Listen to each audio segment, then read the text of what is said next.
اعوذ باللہ من الشیطان الرجیم بسم اللہ الرحمن الرحیم۔ کیا آپ جانتے ہیں کہ اردو زبان کیسے وجود میں آئی؟ کیا یہ فارسی سے بنی یا ہندی سے؟ آج کی ویڈیو میں ہم اردو زبان کے ارتقاء کی دلچسپ کہانی جانیں گے۔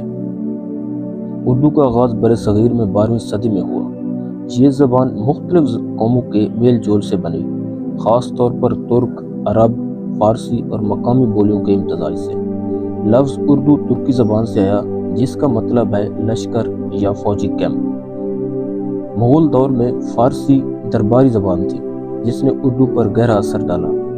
عربی الفاظ مذہبی اور علمی مضامین میں شامل ہوئے۔ ریختہ کے نام سے ابتدائی اردو شاعری کا آغاز ہوا اور ولی دکنی جیسے شعراء نے اسے فروغ دیا۔ اردو کا سنہری دور 18ویں اور 19ویں صدی میں ہوا۔ میر تقی میر، غالب اور انیس الدبیر جیسے بڑے شعراء نے اردو کو بلندیوں تک پہنچایا۔ 19ویں صدی میں سر سید احمد خان نے اردو کو علمی زبان بنانے میں کردار ادا کیا۔ پاکستان بننے کے بعد 1956 میں اردو کو قومی زبان کا درجہ ملا۔ ہندوستان میں بھی اردو کو سرکاری طور پر تسلیم کیا گیا۔ آج اردو صحافت، ادب، فلم اور سوشل میڈیا میں نمایاں مقام رکھتی ہے۔ مرزا غالب کو ابتدا میں فارسی شاعری کا بہت شوق تھا، اور وہ اردو کو زیادہ اہمیت نہیں دیتے تھے۔ ان کا خیال تھا کہ اعلیٰ شاعری فارسی میں ہی ہو سکتی ہے۔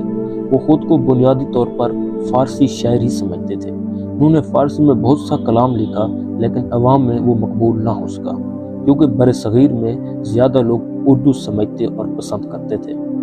کہتے ہیں کہ ایک بار ان کے ایک قریبی دوست نے ان سے کہا، مرزا صاحب، آپ کی فارسی شاعری تو بہت اعلیٰ ہے، مگر افسوس کہ اسے یہاں کوئی پڑھتا نہیں۔ غالب نے ہنستے ہوئے جواب دیا، ہاں بھائی، یہی تو مسئلہ ہے۔ فارسی میں شاعری کر کے میں خود پڑھتا ہوں، اور اردو میں لکھوں تو سارا زمانہ پڑھتا ہے۔ یہی احساس غالب کو اردو شاعری کی طرف لے آیا۔ اگرچہ وہ فارسی کو ترک نہ کر سکے، لیکن اردو میں بھی انہوں نے وہ کمال حاصل کیا کہ آج انہیں اردو کا سب سے بڑا شاعر مانا جاتا ہے۔ یہ کہانی غالب کی ذہانت اور حقیقت پسندی کو ظاہر کرتی ہے۔ یہ تھی اردو زبان کے ارتقاء کی کہانی۔ کیا آپ کو معلوم تھا کہ اردو اتنے مختلف اثرات سے بنی ہے؟ ہمیں کمنٹس میں بتائیں اور چینل کو سبسکرائب کرنا نہ بھولیں۔